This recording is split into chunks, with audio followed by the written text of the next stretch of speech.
Respect the place that you call home.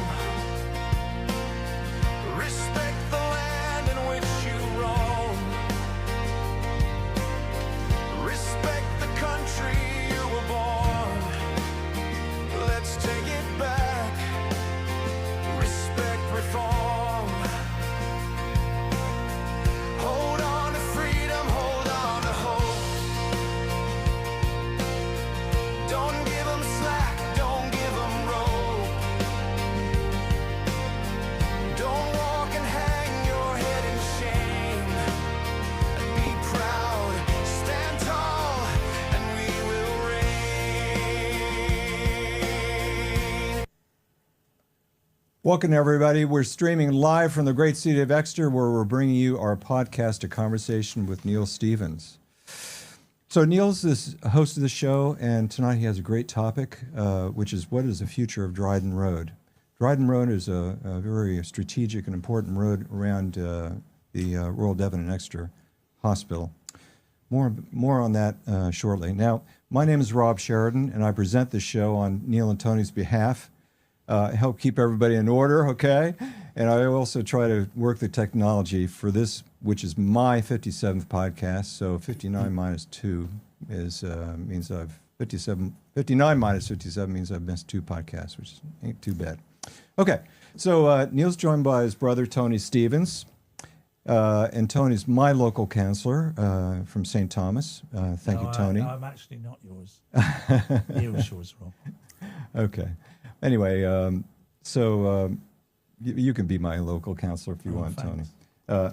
All right, so we also have a great guest tonight, Ian Frankum, who's very active in Exeter, and he probably knows more about Dryden Road than most anyone in this city, okay?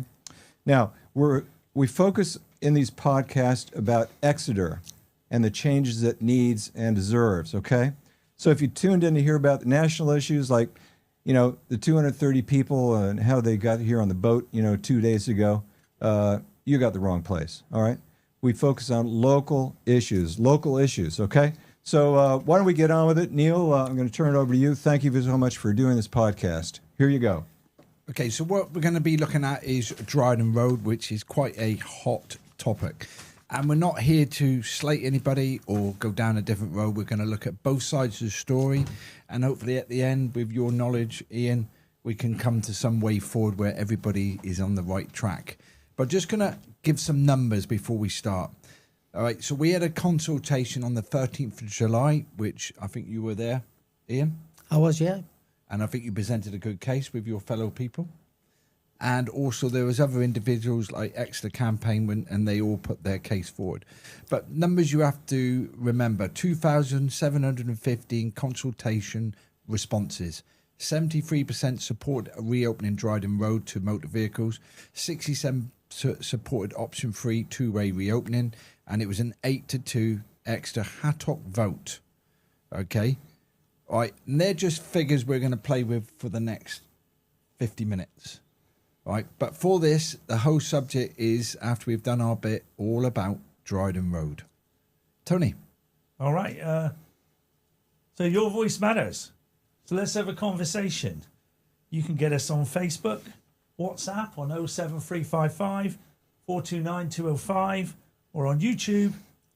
Message your comments. If you've got any questions that you want to ask, we'll do our best to answer them. Or you can contact Neil on neil.stevens@devon.gov.uk.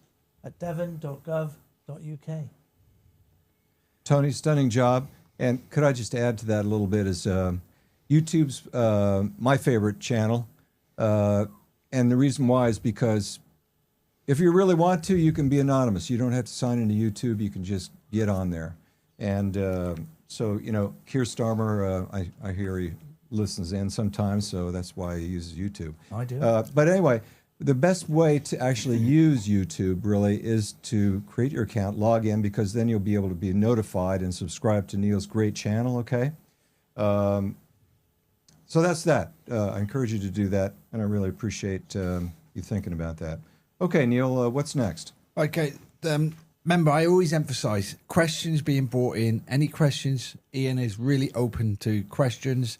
And if we haven't got an answer, we will find the answer for you. So without you guys, I've got Anthony watching, Bravo Fox, I've got Nathan and some others watching as well. All right, but for a minute, we're going to go back to local updates. And this is Nat. I hope you're okay. He couldn't make it today because he's looking after his horses, and I hope his partner or his wife is doing okay. But for a minute, we're just going to do local updates before we get into the meat of it. Tony, local updates with you. Well, yeah, we tossed a coin, and it looks like I'm the one who's going to give the updates first. So, first things first, I posted on my Facebook the other day a new machine that's been trialled by Devon County Council to get rid of those weeds. So, it's worked fantastic. Hopefully, it'll be rolled out across. Well, we're hoping our side of the river first because we're quite greedy. But Hang on, Tone.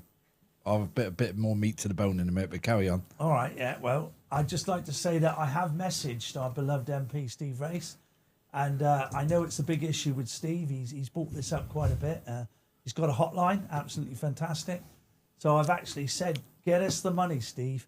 Get us the money for another, weed ripper machine. We need the money.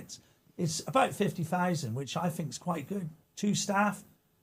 We'd have 2 machines, and then we'd give one to the other side of the river because we'd be quite generous then. And we think this would actually solve the weeds without using glyphosate.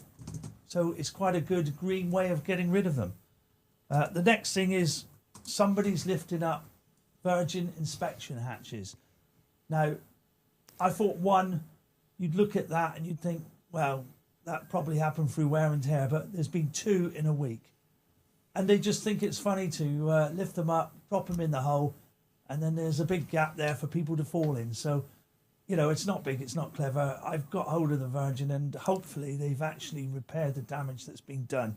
Excuse me, Tony, what is a virgin inspection hatch? Because I would associate that with, a vertical box on the pavement. No, what it is, they're next to the boxes, and they're actually in the pavement, and it's an inspection hatch where the cables run underneath. So if you lift them up, how they manage to lift them up and drop them, I don't know. Yeah. But if you lift them up, they're about 3 foot deep, and there's the cables running underneath.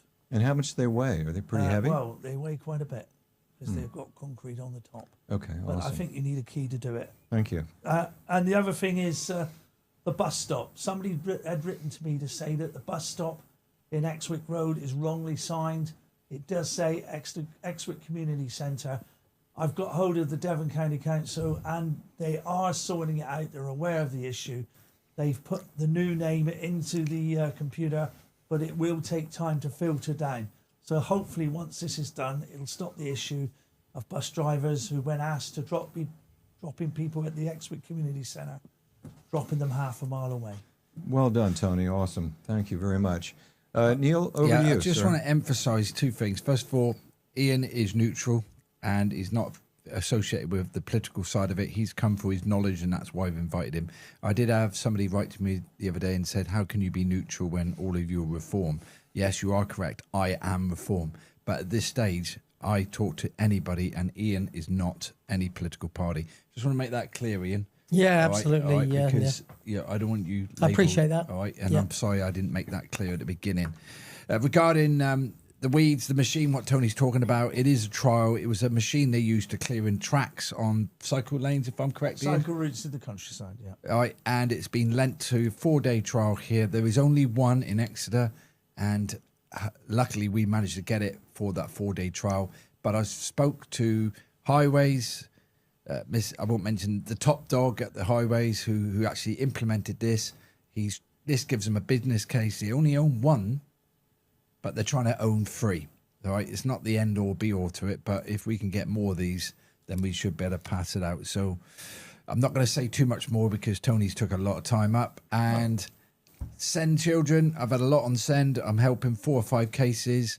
Parking issues are still a big problem, and yellow lines in Alfreton. I've come to this, Ian. You can't please everybody, but I do my best. Let me just add a little bit to that, Neil.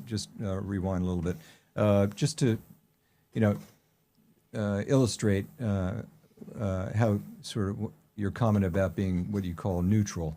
I mean, everybody has an opinion, but I don't think actually we've even mentioned what political party you or Tony belong to. And we probably won't, and we probably don't need to right now, maybe, because we're all focused on Dryden Road and what the topics that, and so we're not out to really, we're focusing on local issues here on this podcast. What do you think, Neil? This isn't point scoring or anything Yeah, like that. but just to interrupt, but next week will be totally about campaigning, so I've just wiped that off then.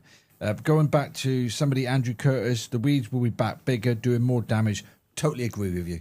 I spoke to Highways today. They're not interested in cosmetic, but as a builder with knowledge and everybody, you don't need to be brains to see what damage is causing here. And you were telling me earlier on how much damage is causing. Absolutely, yeah. It raises the pavements, damages the water courses, etc. So it's become a real problem.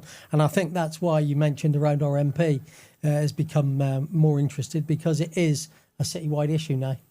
And the answer is, Mr. MP, give us the money. Give us the money. Okay, so let's flip. We're happy with that. Let's go on to our main meet, and this is why you've come here. So Dryden Road, and as I said earlier on, we had a meeting. You turned up to that meeting. How did you think that meeting went? Yeah, it was as I expected. Really, it was quite out of the serial to start with, and quite partisan, etc. But over the course of the meeting, and there were a number of speakers. You've already mentioned, Neil, there was a number of speakers. The taxi firm spoke, X-Access spoke, local community people from Wantford spoke, and we had input from the churches in Wantford. But on the flip side, then some local people from Dryden spoke against the reopening, and obviously Exeter Cycle Campaign, they spoke as well in relation to it. So there was a good debate. There was a motion that had been developed by the officers, which was debated, and that was voted down by those Hattock committee members, and from that developed a couple of other motions. The first one from one of the councillors, which was debated, and it was thrown around, and the legal officers had their say in relation to whether it would fly, etc. And then that was voted down, and then I believe you put a motion forward yourself, Neil, which after a couple of tweaks, etc., was voted on and obviously accepted by the vast majority. And Rob mentioned about being non-political. I have to say, and this is the bit that many people forget, that the vote was 8-2, and 4 political parties voted in favour of that. The Labour councillors, the Conservative councillor, the Independent councillors, and the Reform councillors all voted for the motion. The Liberal Democrat abstained, and then there was 2 objections. The 2 were the 2 Green councillors. So it was quite a joined, unified, if you like. It was quite a long meeting. It It was very over long meeting. 5 hours. Yeah, it was. Yeah. But the actual conclusion to it was supported by 4 main parties in Exeter, which was quite refreshing, because that's, It was quite good to see everyone sort of work. they should be able to work together for the right solutions and right answers, and that from that perspective, that was quite a good outcome. Oh, good. And I will answer some of the questions which are coming in right now. But what we're going to be looking at tonight is what we're going to be covering is a public consultation took place. Am I correct? Yeah. Just a real recap for anyone that's not familiar. The road was closed in 2020, and the reason was for social distancing during the COVID pandemic. In 2022, there was a very limited consultation, which Freedom of Information request approved was not as good as it should have been, and I think the officers would actually concede that now. So there was a big drive then over the preceding 3 or 4 years, and eventually it was agreed in last January's Hattock, there would be a consultation. It was really widespread. It was open to all. There was 1,600 postcards sent out to the immediate area, i.e. 200 metres within Dryden Road, etc. And it was online. There was paper copies available.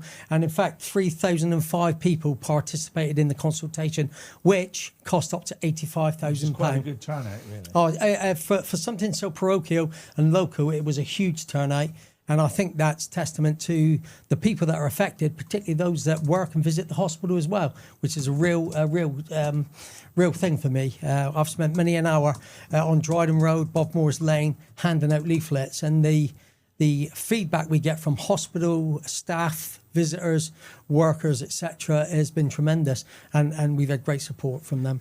I'm just going to lead you some credit. So basically, as we all know, 73% wanted it open. Yeah, 2,315 people either strongly or very strongly wish for Dryden Road to be reopened to vehicles. 73%.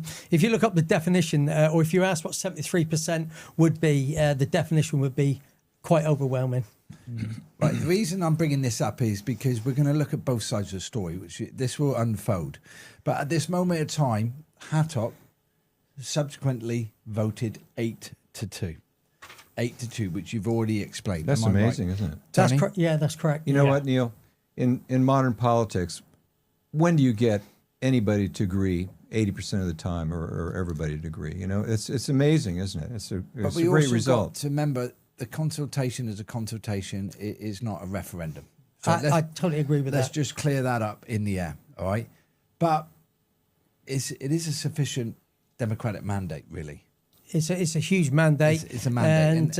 and largely from, as I say, the hospital visitors and workers, and those that live locally as well, because it's their lives that are affected daily. Right, and the reason I say this, because locals or whoever voted to get it opened, they want to know when it's going to be implemented. Now, I'm going to sit on the fence here, so I'm actually going to be straightforward with you. All right, I've gained extra knowledge today. Right, so okay. I am not the enemy, Love surprises. all right? But I am going to look at both sides, and at the end of the day, throw it out and say, let's get a compromise. That's where we're going to go from here. Right, okay. Right, so, and we don't rehearse this. They come in today, and Ian's all ready to go. And I said, calm, as in his knowledge is a fountain, and I don't want to exploit it yet. Okay, so the question is 8-2. Democratic decision actually means implementation should follow quickly. Would you say that?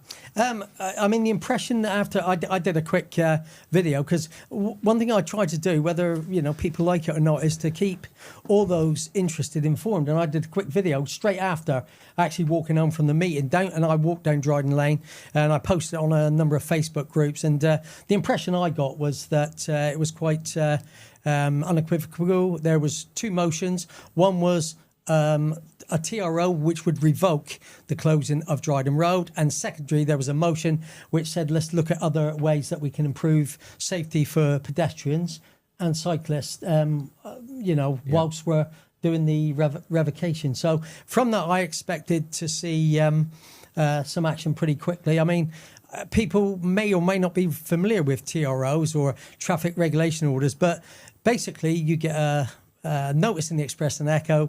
You might get a couple of posters on a lamppost, and then quite rightly and within the law, people got 21 or 28 days to respond if they've got any objections to the order that is being discussed, etc. So fully expect that, fully understand that, and those that are affected quite rightly have got a right to raise any objections they may have in relation to that. So expected action pretty quickly, really. Sticking to this word, so I'm throwing this to you, Tony. If I use the word now and another councillor immediately, what would you, and I'm fishing this, I know the answer, all right, so I'm playing with you guys, so what would you expect it to happen? Well, I can tell you now, I was one of the ones that voted to open it. No, if I use the word now. When it comes up as now, everything has to be done right. The procedure has to be done right. The TRO has to be put out. You have to have the 28 days. But for me now, would probably be in 2 or 3 months. No, but if, right, because you know where I'm going from here. Well, no, because so I this is use the the way I word think, now and because immediate, so the everybody reason- thinks the it's going to reason I happen. say that. Well, is here, because- Tony, out. Go ahead. The reason I say that is because the highways, HATOC, will meet again at the beginning of October. So the whole point of the now bit was they could issue a TRO, traffic regulation order, for 28 days, and then it can be discussed again, the next phase in October. And that to me is now. And then from there on, we'd have a time scale as to how long it would take, in my book, to remove 3 bollards, or 6, how many bollards it is, and change a few signs. But obviously, it's a bit more complicated than that. So, Rob, throwing the question to you. When the word now and immediate is used, what would you say? Well, I'm looking at context is always general important. public now. I'm looking at people. I think that's a trick political question, actually. But no, seriously. I mean, if it depends upon the context, of course. But you know, if you all voted on Hay Talk 8-2, and then the survey that was done was 73%, now to me would be what the constituents would want, which is within next week. I mean, how complicated is it to open Well, up you still- Dryden Okay, Road, right? can we put this to bed and come back to this in a minute? Because this is going to... Can I quickly say, though, that when they closed it, no, after the emergency, when they closed it, it didn't seem to take very long to do that. Because it was emergency TRO. Now I'm on about when Yeah, they Ian. actually decided. That's to a great point, officially Tony. close Yeah. The only clearly I understand there's a legal process, and I wouldn't want them to not follow that legal process. And indeed, the council's not going to expose themselves by doing so. The only benchmark I've got is when the LTN, when the decision made was at Hartock to remove the LTN in Herefordshire and Whipton, the work was undertaken and completed within 6 weeks. Having said that, there was no TRO because it was still a trial at the time. But the actual physical work, which is very similar, I guess, because there was bollards fixed in 3 locations. It was all done, and the roads were remarked, reopened within 6 weeks from the date of the discussion. So let's move on to the next slide. All right. So this is a big one. Why does it matter, Ian? We've got a road here. But how long's the road? How long is the road? It's literally the bit that is filtered, as our colleagues would like to say, or shut, as we would to motorists, is probably no more than 100 metres. It's a very wide road. I think we've been this before. Wide pavements, wide road, existing cycle path. It's got no junctions that come onto it. It's not on a bus route. It's no parking. It's 20 miles an hour. It's I would suggest, I know it's part of the E9. I would suggest it's one of the safest parts, even reopened, of the E9. If you look at Wamford Road or St Leonard's Road, which, in my view, I've walked them all. I've taken photos, and I think one of the photos is on the slide pack. They're really dangerous parts of an E9 cycle route. This part, I would suggest, is very safe. However, why it matters is because all the time that there's prevarication in relation to, when it's going to open, etc. The people of Bodmore Lane, Church, Holden View, Wamford Street, they've got displaced traffic. We've got rat running through the hospital. So for every week this is delayed, all these issues, cars mounting pavements to get through Bodmore Lane, buses having to mount pavements. Well, it's the ambulances being delayed. People's cars being clipped, which we've had people write to us. We've actually witnessed ambulances being delayed as a result of the congestion. That, yeah. So, and also the one that always really means a lot to me is the shift workers who have said they don't walk down there because of the isolation anymore. And that was actually reflected in the consultation. People that work at the hospital perhaps do a late shift. Their quickest route home would have previously been, they felt safer when there was vehicles passing and they had some interaction on the road. They won't walk down there because of the isolation they feel. That's also a factor. So all of those elements and all those people that live in the area, work at the hospital, visit the hospital, for every week that's delayed, the consequences are on them, not the people that are sat behind their desk at County Hall. Okay, Neil? so I'm steering this. Right. So basically, you're looking at the access to the hospital. Absolutely. Because why are so many people passionate? That's what I'm trying to say. Because, like we said, it's 200 metres, 300 metres, but people are very passionate. So you're looking at the access to the hospital. That's one thing we're looking at. Residents and surrounding communities. Yeah, it goes wider. Because you push one area to another. Is that what you're saying? Absolutely. People, I fully understand. There was a gentleman that spoke who wished to retain Dryden Road being filtered. And he lives on Dryden Road. Now, I kind of get that. But the consequences to the people go really far. Meadowway, Kingsway, they've all written in. They've all taken part of the survey. We leafleted them. We spoke to them. We've had meetings down at Wamford at the community centre. Kingsway, Meadowsway, Bovymoors, even onto Burnthouse Lane Estate, which gets congested, etc. All because of this quite wide road, and which is a good arterial route onto Barrack Road, is closed. I honestly believe that the officers, when they looked at it in 2020, just could not have understood the unintended consequences of closing this road so close to our main county hospital. Hey, Ian, just a question for you. You mentioned there's a legal process and yada, yada, yada to reopening that road. Well, you sort of referred to it being closed. Did they go through a big consultation and a legal process when they closed the road? Not and if they didn't, then why? Not in 2020, Rob. They didn't, because it was done under the auspices of COVID, and I think there was a number of roads that were affected in Exeter. But in 2022, when they decided to make it permanent, after the sort of pandemic was sort of waning, they did have a very limited consultation.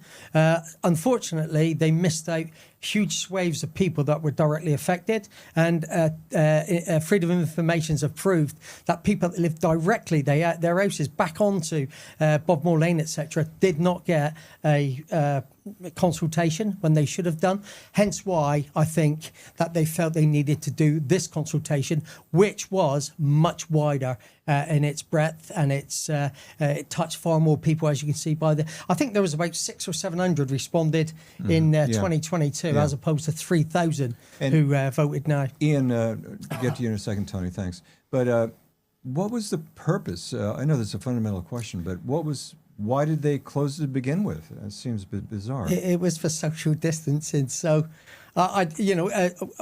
when you talk about this on online or on Facebook, people are sort of bemused as to how closing the road would improve social distancing, because people at the time were in their cars, or they weren't allowed to be in their cars, and if they're in their cars, then whether they were 2 meters or 4 meters away, it was a strange one. Well, I was going to ask, on the original consultation, what was the response? Was it as high as it is now? No, closing it, or didn't enough people know what was going on? Because I saw that, all right, it's not Dryden Road, but they also shut Magdalen Road at the same time. And you think, social distancing or not, it seems they just want to funnel traffic a certain way.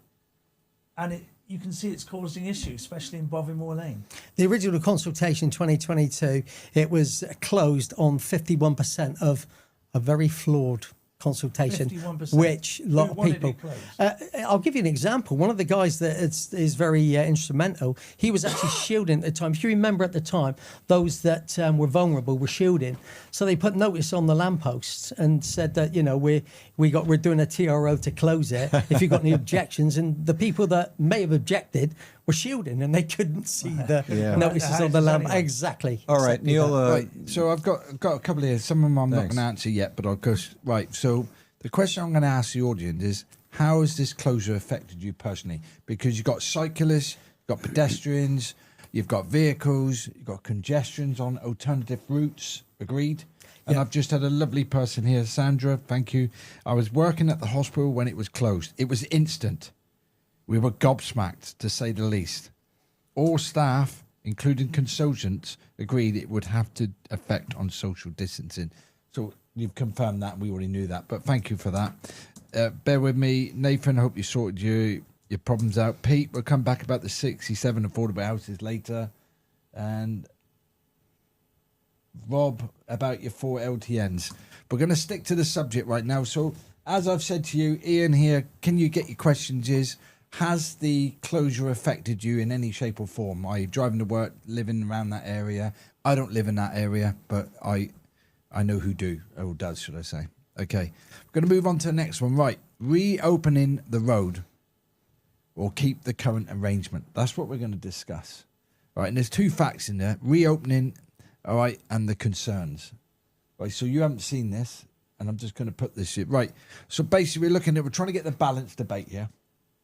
Right, because we've got people who want it shut and keep it shut, and we've got people who want it open. Let's not talk about, we could talk about 73% consultation. Agreed, Tony? Yeah. We can also talk about Hattop voted 8-2, Rob. Yeah, thank you. Right, to restore the route. Now, well, it's democracy, isn't it? Yeah, but in a layman's term, you and I are very, in our eyes, you get out, you sort it out, and you open it up. But it's not as simple as that, and I think you realise that, Ian, as well now. Yeah, of course I do. No, and I tried to be as objective as I can be, but I just rely on the lived experiences of those that I speak to. I live very close to the to Dryden Road. I live just over the hill, if you like, in Hevertree. But I've become involved with the campaign. I've got good close links with Watford. I used to play football for the Watford football team, etc. I got lots of friends down there, people that we socialise with, and many that work at the hospital. And I get so much feedback around the impact it has on them each day. So yes, you look at it, but I think you mentioned this, Neil, and I'm going to throw it back on you a little bit. In the meeting, you talked about common sense. You look at 73%, 2,100 people. You look at proportionality. And I tried to look at the data as well. And this is Devon County Council data. So they shut the road in 2020 originally, 2022 permanently, and the measurements they've done and the latest measurements they've got, and it was closed to enhance active travel and get more people out and about on cycles, etc. Their data, Devon County Council's data, over that period, the number of cyclists per hour on Dryden Road has increased by 3. So by any stretch of the imagination, you guys are a businessman or have been businessmen, would you call that a success? If you're looking at, and many of the cyclists will say, well, it takes time to change the culture. 5 years shut, the road is shut. There are no vehicles on Dryden Road, yet only 3 more people an hour use it to cycle up. I bet there's as many cycle up a dangerous Bobmore, which is crowded with more traffic, than cycle up Dryden Road. That's good, because Pete says it was closed so quickly. Why can it not be reopened as quick? And we're trying to explain that today, by the way. And I'm a little bit trying to sit on the fence and relay why the council aren't doing it. I've had another one from Rethink Exeter. Why has the traffic not evaporated from Bovymoor Lane in 6 years? That's to you, Ian.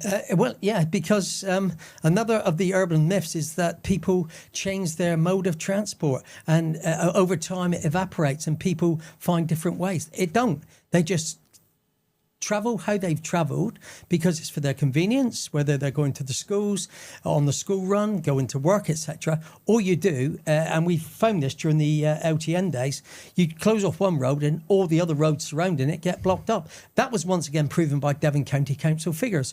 All the roads that surrounded the LTN in Hevertree, whether it be 4th Street, whether it be Pinnow Road, whether it be East Watford Hill, they all increased in traffic. So all you're doing is displacing the traffic. It does not evaporate. Hey, Ian, could you just take a step back and explain the context of that gentleman's question? Because I don't understand what the significance of Bovymoor Lane is and the traffic evaporating and all that. What does that mean exactly? So one of the theories that people might say around the LTNs is that the culture of people will change. Their modes of, they will say, okay, well, I can't use that now, so I'm going to buy a push bike, or I'm going to use public transport instead. Yeah. And you will therefore reduce the amount of vehicles on the road.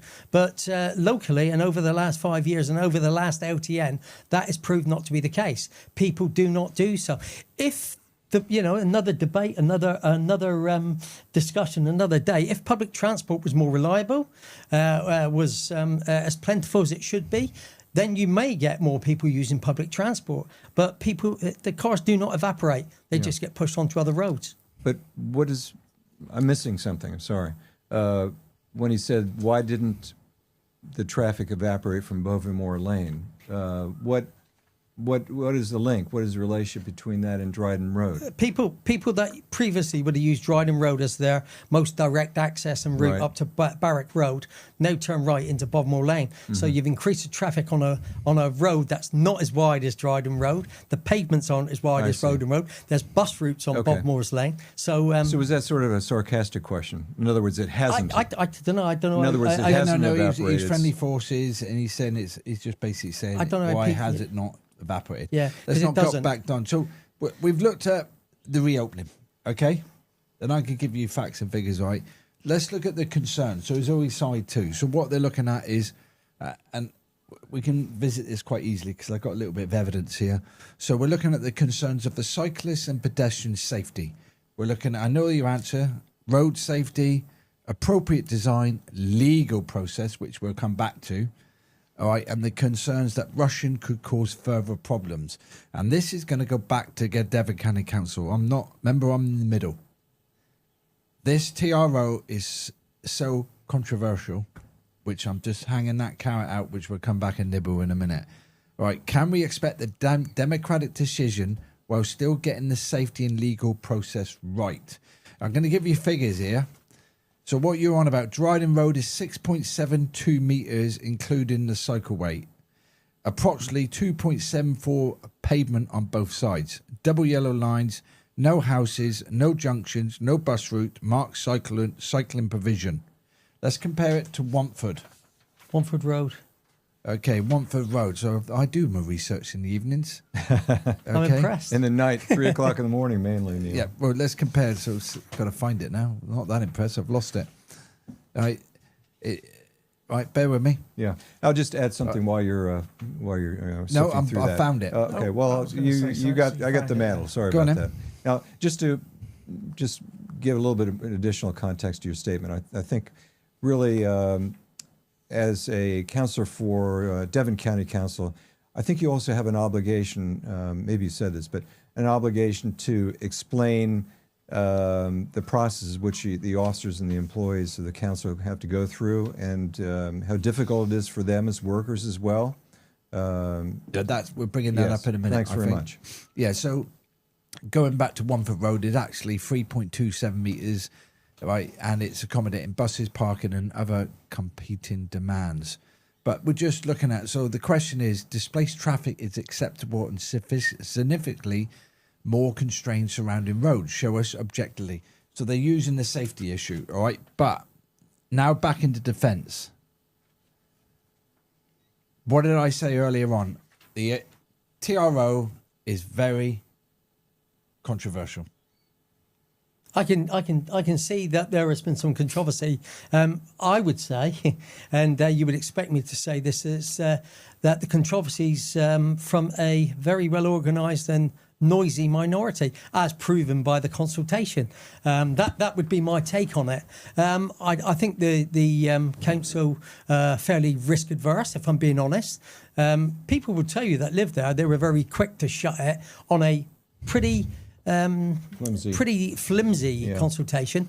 Now they've had an unequivocal consultation. They actually came back with an option that wasn't even in the consultation, which thankfully the councillors made short work of, quite frankly. But I understand that they're looking for a compromise. I understand they want to please everybody. I just would like that to be proportionate. Are we going to spend £700,000 because of 3 additional cyclists an hour That's a great on a point. wide road, which has got great provision, reduced speed at 20 miles an hour? It's far safer than Wantford Road that you just described, or St Leonard's Road. To me, it's about proportionality. If the council, well, it isn't the council, if Active Travel England want to throw £500,000 on that, then so be it. But the consultation's there to actually democratically look at what people feel. They need to act on what they're being told. And I think they're balking at that slightly, or trying to look for compromises without actually being proportionate around it. I actually get, Neil, around the crossings. I'd spent more time on Bosmore Lane and Church Street, etc. And there is a real genuine need for some pedestrian crossings. However, my view would be, from a business perspective, how do you know the impact on the flows until you open Dryden Road? Are they going to be in the right place? What sort of crossings are appropriate? They seem to want to do it all in a one go, but they won't have the data that the opening of Dryden Road would provide them to enable them to make effective decisions. Yeah, thanks, Ian. And one aspect of your great comments there really touched on me is we have to be aware and stop this I want all the time, because actually, if you, like I said many times, walk along Paris Street, okay, look at the Exeter City Council building, and it looks terrible, okay. The poor council can't afford to water blast it, or to prune the shrubs, or to pick up chop the tree down that's halfway down. It's so we have to be mindful that we're borrowing a lot of money. I think the national debt is like £2 trillion or something like that. We have to spend our money wisely and conserve it. And if somebody wants to spend money, they have to be open and honest and say, hey, we're going to increase your taxes by such and such. Neil? I had a good meeting today. I had a phone call from individuals at the top who were concerned regarding Dryden Road, and I've sent you some bullet points as well. So the question we understand that the vote went through. We didn't really understand the legality of it, the legal side of it. And I've had in more detail today from Devon County Council why we've got an issue. Right? And we have an issue because legal considerations becomes an important part of this discussion now. Because it is so controversial, if we don't get it right and do all the ticks in the boxes, this could drag on. It doesn't matter whether you close it, open it, drag it, or whatever. It could drag on for years. You know that. So Devon County Council basically, right, we are frustrated about the timetable, agree? Yeah, I think it's not just we. I think 3,000 people who completed a consultation should be communicated to. If there are issues, no one said anything. I've seen no statements, nothing from the council. Big word, Tony. Big thing for me, communication. Well, I was going to say that when we first got elected in over a year ago, and we did attend our first Hay Talk, and Dryden Road was there, I did have people approach me and say, it's really good that the status quo's changed, and it's not just everybody who wants to shut it. Doesn't matter how the vote went, they all vote the same. It's going to be shut, or not even talk about it at all. So we had quite a lot of people come up and say, whether it's open or shut, at least there's going to be a debate on it, which is more than I think they did on some of the other Hay Talks. Thank you, Tony. Neil? Right, so I'm leading this conversation. So we have to understand, remember I'm neutral, we have to understand the officers' view and why things are happening. We all agree on that right now. Yeah. Okay, so if we go on to the DCC explanation, okay? So the question is, why don't they advertise the TRO now? That's what we all want to know. Yeah. So Mr. and Mrs. who live down the road, whoever signed that petition, or sorry, not a petition, consultation, right? So we need now to give Devon County Council an explanation fairly. And I've had a fair explanation today. Right, okay. All right, I am just the voice for them. They've agreed that maybe they haven't relayed it the way they should have, because there's some very intelligent people there, and sometimes they're caught in that world and the message is not given to everybody correctly. And what you said about communication, so whoever's watching, what would you say to them? If there are issues, if there are delays, which are for good reasons, then I believe that our council, the officers, or even the chair should communicate and give the respect to the 3,000 people who are sat there just wondering why it's taking so long to actually implement, which to them may seem simple. There may be legal complications.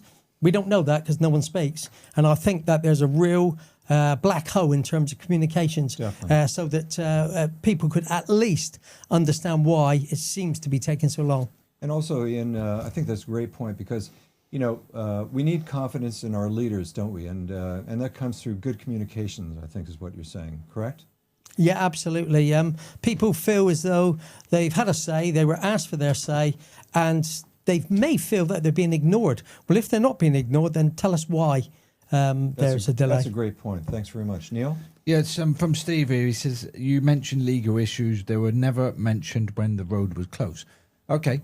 I'm not going down the legal route, but at this moment of time, which I'm going to restatement is saying Dryden Road is controversial right now. And we can revisit that in a minute. There's strong views. So you want it open, other people want it closed. So it doesn't matter about numbers game. It's both sides have a strong view. All right? Okay, officers say it's potential legal challenge. Now, I'm not saying that they have legal challenges on other things before, but this, because it is so many people involved, I know what common sense is. Devon County Council said, and it's been put on Facebook, that they could, not they will, could, a certain group could take a legal challenge to what was voted in. Well, I want your view on that. Well, I find that interesting because any interest group could state that they have a legal challenge, but then you'd look at the evidence behind that. You'd look at the consultation, you'd look at the vote by elected councillors, you'd look at the aspect of the road itself, you'd look at the reduction in the speed, the dimensions of the road. Would it be a really valid legal argument? Would be the thing that I choose. You know, is our county council? They've been sued on other things, Devon County Council, and I should imagine that I know that they've lost a case previously, which was in relation to an LTN, and it cost up to £50,000 to do a judicial review. But it's the strength of that. So just because an interest group, whoever they may be, threatens a legal challenge, they've got legal officers. During the actual debate now at Hattock, when your motion was put forward, there was legal officers in the room. Not one of them said, "Oh, we've got a problem with that," or "Oh, that could be a problem." They looked at your motion, they discussed your motion, they changed a few words, etc. And it's only now that there appears to be this impasse. And I understand it, and it has to be right, and no one wants more of Devon County Council's very meagre funds being soaked up in legal debates. But is it a valid challenge? They've got people that can decide that and just move it forward quickly. So, I do think, by the way, it's throwing your toys out the pram. Well, because it was done by elected members, and really it could have gone either way, as it has done on previous occasions. Okay, so if we could say nobody expected to be so ad hoc, so controversial as what it is now. So let's just say, and I'm defending them now, don't shoot the messenger, just say that they were there, they didn't expect it to happen so much like that. But after the meeting, they gained more legal advice from the Hattock meeting. So they are treading very carefully now, because the bottom line is, if they get it wrong, right, if they get it wrong now, for whatever group contest it or whatever they want to do, it will take so much longer. Go for it. No. Let's see then. Let's see that legal advice. Let's see why the council feel that they need to be more cautious, because it's also secretive from the council. If they've got genuine concerns, then people would have a better understanding and perhaps be less frustrated if they shared why they need to steer their way through this. But there's silence. It's like radio silence. The only thing that comes from County Orr are leaks, which has led true, may not be, which has led to perhaps some of this. People fill in the gaps, don't they? If they're not getting anything, so let's be more open. Let's be more transparent from our councils. Okay, thanks very much, Ian. And hey, by the way, there's a subscriber on there called Rethink Exeter, and I'd like to thank you for some of your comments. One of which is I always ask is how much does it cost? And if you go on Rethink Exeter's YouTube channel, you'll see all sorts of meetings about Dryden Road. Probably one of your good friends, right, Ian? I've never heard of them, Rob, if I'm being honest. Well, anyway, I think it's a great question is how much does this cost? And that's always like the first port of call to me. Neil? Okay, so let's go on. The questions still remain. That's what we're leading on to now. So residents deserve clear answers and timelines. Agreed? Absolutely. We need. Devon County Council may not exist in 6 or 8 months' time. So this has gone on now for this will be the 7th year come January. People deserve to have their lives put back together where it could be and not suffer the consequences of this closure. You think they're trying to drag this out? If it drags it out to Well, hang on. I don't want to accuse them. I wouldn't want to accuse them of that. I mean, the bureaucracy. I mean, to the lay person, it's very straightforward. A consultation was undertaken that cost £85,000, Rob, if you're asking how much it cost. So they went to great lengths to ask what people thought. People told them in great numbers, 73%, I'll say it again, And then the councillors from 4 different political parties actually voted 8-2. So let's see the timeline. Let's see that this can be solved and give people that live in the area some comfort that this will be resolved their vote to counted. a timeline before Devon County Council could be disbanded. This needs to be resolved, in my view, this year. There's a HATOC on the 13th of October and then one in January. Just let me draw out one or two of the key points of your great discussion there, which is, they didn't ask, did they, when they closed us down during COVID. And now that they've asked and spent a lot of money doing it, everybody's resoundingly said, we want the flipping thing open, and we want it open now. So what's the big problem here, right? I mean, we do live in a democracy, don't we? Yeah, no, I agree. I agree with that. But I'm trying to bring it back to, right, so we are asking for Devon County Council to do the quickest lawful route for reopening.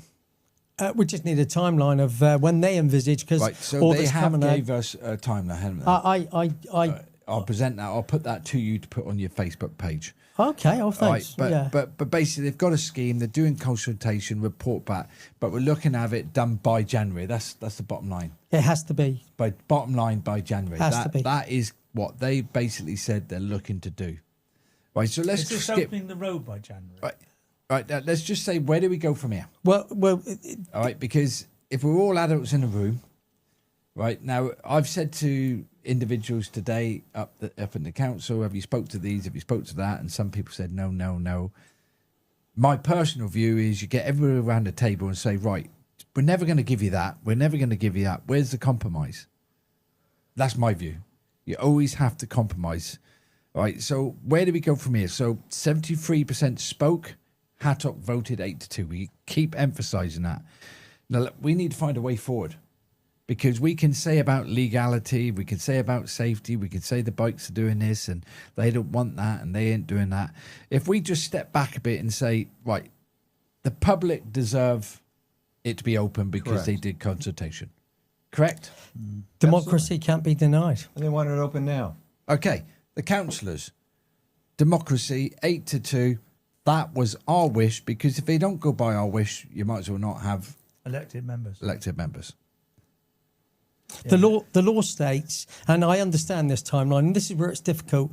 The law states that if there's a TRO, when they eventually present the TRO, then there has to be at least 21 days to allow people to object. I get And then that. you've got to investigate the Those objections have to be put before the HATOC committee, and they discuss them and say, are they strong enough? Is there anything new? Have we heard this all before? Then they actually say, right, okay, we've discussed the objections. They make their decision either way, and then from that point on, the TRO becomes invoked, and then the work can commence. That is it in a nutshell. So what you're saying, Neil, is by January then, do we discuss it again, or No, is right. it going to be So open? let's go defending the officers now. All right. So we've said about the public, we've said about the councillors, talk about the officers. The officers have a duty to make sure the process is safe and lawful. Do we all agree on that? Yes, absolutely, yeah. Okay. Yeah. So it doesn't matter how you cut, you've got to do it correctly. All right. So, but if we could get all of us, councillors, people, other side, we all need to come together and get a workable solution. That's logical. I know that's an ideal world. All right. All right. So what are we looking at now? And I'm going to feed these words in. We need a clear plan, correct? Absolutely. Fed And to everybody. that timeline must be set in stone, so that those people that undertook the consultation, that live with it, know when they are likely On to that see day- some action. on that day, it'll be open. So what we're giving guidance to Devon County Council, and the key word which you brought up, William, was communication. We need a clear plan. We need a clear timeline, which you just said. Right? Because when people know what's going on, they accept it. It's when they don't Correct. know. Exactly. Yeah. Right? Regular updates. Yeah. Is that, I mean, There have been there's none. enough ways of communicating now. Yeah. There have been none. Since the actual decision was made and people walked away thinking they were going to see action. Devon County Council's own website, BBC ITV, they all said this controversial road is going to be reopened. So people then walked away, and I had people, contacting me and emailing me and people Facebook saying finally. that's great. Oh, this is gonna be great, done. etc. Hey, Neil, got a question for you, and Tony. For example, the White House. Okay, let's use as an example. There's every week, definitely, they have press briefings where the public and the press can attend. Really useful. Does Devon County Council have any forum like that where they regularly, to be honest, host the this press is or quite- host the public? This Be is quite honest, new. they've You got a coming lot on their here. plate. Sorry, Tony. Go on. Right. So we'll just stick to the thing. Timeline. Unnecessary delays. That's what we're trying to say. And it's not about who wins, is it? Absolutely not. Right, It's at the end of the day, sometimes I feel like it's not you. I'm just saying we've got to do this, got to do it. It's about a compromise. It's about getting something safe, reopening it, and everybody can use that small stretch of road, which is 6.7 metres, I find easily. I'm pushing it a little bit because I know you got a bus and we've offered you a lift home and you've not accepted I'm it. using public transport. Good for you. Well, for example, Neil, wouldn't, when you say compromise, wouldn't a good way of explaining that would be to say, hey, we're going to do what we can to expedite the opening of the road, and thank you for the cyclists for giving us some great input about how to improve the existing road, and we're going to open the road and we're going to do X, Y, Z, something like that. Yeah, and where they hear both points of view. well, I've spoke to the Devon County Council, and maybe you want to take this up with me because you're very influential, Tony. We're going to I'm going to ask James, Extra Cycling, to meet us for a cup of tea. Because Well, he has actually offered us a cycle around. yeah, and Extra. at the end of the day, he's a lovely guy, and Extra Cycling, they're all there for fitness and all there to save the planet. But we just need that compromise. That's what I'm trying to say. So, right, so we're looking at the next slide, behind the council, right, and I'm going to be very passionate. There is people behind there, right, and we got scrutiny, transparency are very important. But the main thing is getting the job done. And that's not just about Dryden Road. It's about The whole of Devon. Everything. I understand that, yeah. these people behind the desk. So when I met the boss today, the big boss, he just said, I have 12 officers dealing with transport planning work. Freedom of information, which we're all entitled to do. If it's not necessary, all I'm saying is maybe don't put I'm not saying to you because you're important, but I'm on about generically, a lot of people are putting freedom of information out, which you have a right to do. But every time they do that, it's taking hours and hours of research and checking and preparing the information. And this is generic now. This is not specifically to Dryden Road. So I'm pushing it out to everybody in Exeter, unless it's really, really, and I can't define the word important because what's important to me is more important to you, whatever. But if you've got an issue, I said go to your Devon County councillor or your local councillor and ask them. Right, because we're taking officers' time away from doing something. And remember, they're not just all on Dryden Road. Yeah? All right. And we've come here, and Ian, one thing I like about you, you've never criticised anybody. And what I'm saying is, it's easy to pick up the phone and criticise council people, officers, councillors, but they're only human and they're doing their job. All right, we might not like the answers, but we are doing the job, and you are very respectful for that, and I must tell you that. Tony, what's your say on that? Well, I mean, as I point out, you sort of Dryden Road and various other roads, we've had to listen to both sides, and we're like with Barnfield Road, we listen to both Exeter Cycling side and the side who said no, we want it open, and you have to sort of make your own judgment on all of it. We don't go into these meetings thinking we're going to vote that way. You have to be open-minded. And in Dryden Road's case, for me, I looked at everything, and I drove for a living for 40 years, and I just look at the traffic flow. You know, you want the traffic to flow right, and by sort of shutting Dryden Road, you're dictating which way the traffic goes to, and it's just causing problems. And the easiest answer is to open it. Yeah. But from Sandra, Thank you, not Tony. everybody able to ride a bike. Many of Bovymore are retired NHS. But the key line I want to put out, let's challenge decisions, but respect the people doing the job. And I think I've always been respectful. We're going to flip it. We're going to move on. I could talk about it all night, especially you. You're a very interesting man, Ian. I appreciate Got a that. bus to catch, though. So let's look at thanks for watching. Okay, thanks for watching. We put this out every week. We invite you. We've invited. Do you know what? There's not many people have took the invitation up. They should. You know, I think they feel. Rob mentioned it. You both mentioned it. I've been in your company. I've been in the company of officers, councillors from the Labour Party, from Liberal Democrat. I get on well with them all. I think they're frightened about the political element. I don't see it as that. You're real councillors. You care about your area. It's all local issues. So why wouldn't I use a vehicle to share my views? and we've possibly got Phil Biolik coming on in September. Fantastic. Well, he has made a promise. And But then I think, should I promote Phil Biolik? whereas I said, it'll be good to get him on, to get somebody else's view. Absolutely. Yeah, I've got questions here quickly. I've asked DCC a simple question. They said I had to do it FOI request. Adrian, Linda, going to your counsellor doesn't always work. We had to ask for an FOI when a traffic warden league. Well, hopefully that I'm not your counsellor, because I average about 35 emails a day and I try and please everybody. So if your counsellor doesn't do it, then pester the counsellor, because that's what his job is, to look after his constituency or constituents, people. Yeah. So that end, next week, we're inviting nobody on. Right? It will be reform. It will be about Exeter, and it will be about campaigning, and it will be getting in for the LGR. So, Ian, I'm sorry to bring that in, but you're not invited because you're neutral. Yep, absolutely. Well, you could be. You could have a future, Ian. You never know. But if anybody wants to come on next week and you're reform and you want to sit in these two chairs or three chairs, you're quite welcome. It's not them and us. It's about reform, and we have to answer questions how we can make Exeter better. Because we can sit here and gob off as much as you like, but we need answers. To that end, thank you ever so much. Okay. Hey, Neil and Tony, thanks for putting on this podcast. Really privileged being with you and your great guests. And I just recollect, I think it was last week we had we had maybe three counselors on. Were you here, Tony, last week with Kathy? I was here, Rob. Okay, fine. So we had Jax and 2 or 3 county councillors, and Kathy about Torby Hospital.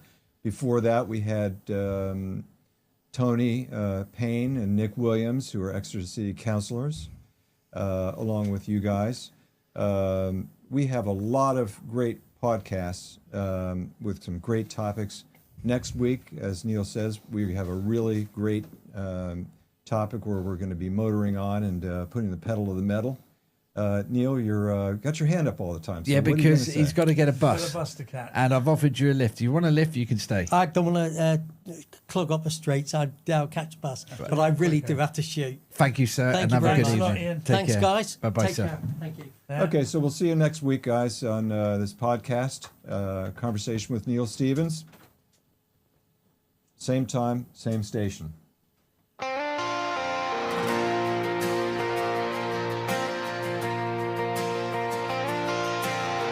Respect the place that you call home. Respect the land in which you roam.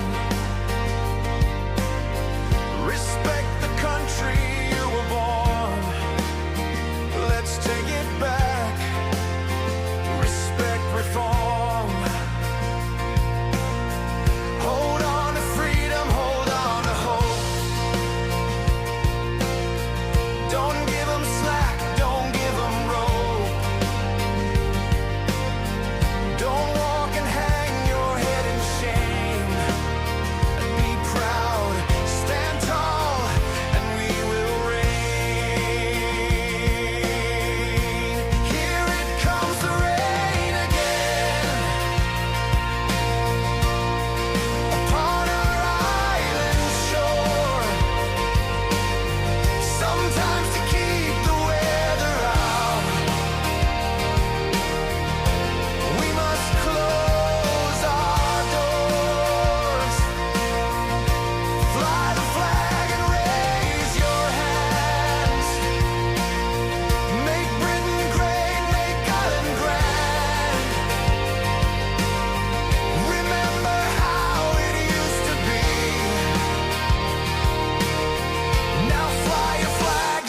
sing with me.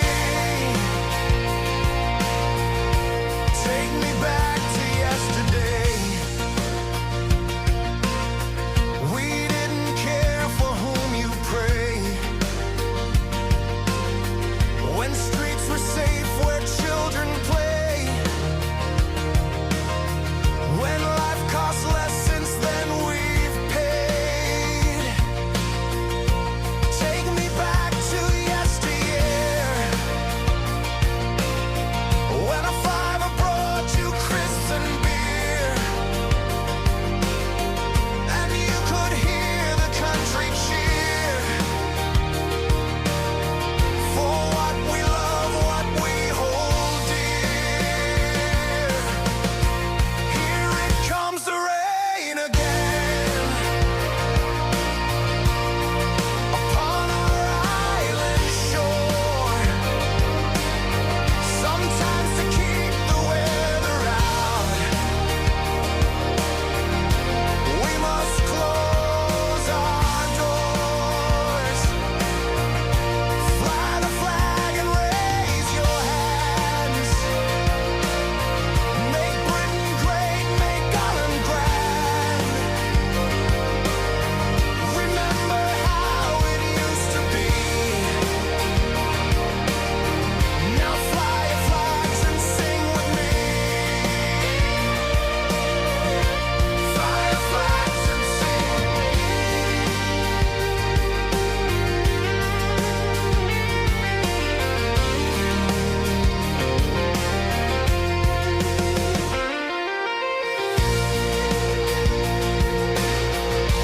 Here it comes the rain again.